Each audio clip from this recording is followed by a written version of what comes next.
mbokk yi tabarakallahu mu ngi noonu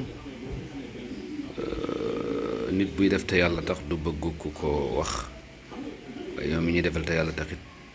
bu mu la tee wax bu mu la tee sant teraanga yi ngeen gis ki ko def mooy sunu mag sunu xarit Seydi Mouhamed Kabir Sène nga xam ne suñu diggante moom bu tey lu yàgg la moom moo commandé t-shirt yi nekk lu takku ci qualité bu bari boole ko casquette yu am solo ci loo xam ne qualité bu am solo la tabaarakallaahu nombre bi bari na waaye qualité bi baax na mu defal ko ba mu jekk mu def ko participation ci Wilane TV kon nag mu ngi jàpp ci équipement Wilane TV te tabaarakallaahu Wilane TV soxla na ku ko jàppale ndax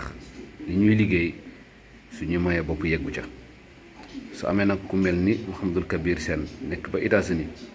tabaarakallaahu yor li nga xam ne mooy Kabir TV nga xam ne mënoon na ko doy mu ne lépp lu may def comme équipement wala matériel ma def ko ci Kabir TV sama yoon ci Wilane TV waaye dafa jël lii def ko tabaarakallaahu mu nekk participation bu am solo ñuy koy fësal nag ngir képp kuy soppe Wilane TV te yàlla man loola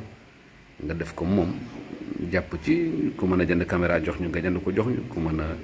jënd machine ordinateur jënd ko jox ñu ku mën a jënd leneen jënd ko jox ñu ku mën a jënd sax waruwaayu scooter bu ñuy dawee mission nga jënd ko jox ñu ngi tàllal loxo ñëpp dafa fekk rek ne réyuñu pour sàkku ndimbal waaye it ñàkkuñu fay di yëlwaan fu nekk tabaarakallaahu duñu taggal kenn ay maamam pour mu jox ñu lu ñu def ci sunu mission waaye daal ku ñu jàppale ñu jël te tabaarakallaahu bëri na boo gisee ñuy sant di ko fisal bëri na ku ko man nga sollicité ko mu lànk ko waaw te mu wër la ne man la ko kon ki ko man te xaarul nga sollicité ko mu def ko bul wàcc pour gërëm ko bu la ko kenn tee gërëm tabaarakallaahu loolu rek mooy tax fësal leen ko ngeen ñaanal ko yàlla Mouhamadul Kabir Sène li mu def pour Wilane TV rëy na lool yàlla na ko yàlla fa yiw te musul nu ci seytaan yi musul nu ci yàq yi musul na ci lépp luy niroog seytaane te yor ñaari tànk te yor bopp tabaarakallaahu yàlla sàmbal nu suñu kóllëre zahiran wa batinan assalaamu aleykum wa rahmatullahi taala wa barakaatu.